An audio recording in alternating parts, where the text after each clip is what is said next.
श्रीसुब्रह्मण्यो देवता श्रीसुब्रह्मण्यस्वामी देवता परिपूर्ण अनुग्रह प्रसादेन सर्वारिष्टनिवारण सर्वाभीष्टसिद्ध्यर्थम् आयुरारोग्याभिविद्या उद्योग ऐश्वर्याभिवृद्ध्यर्थम् जपे विनियोगः।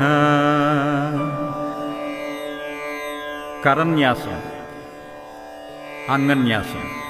ओम वं अंगुष्ठाभ्यां नमः। ओम चं तर्जनीभ्यां नमः। ओम बं मध्यमाभ्यां नमः। ओम वं अनामिकाभ्यां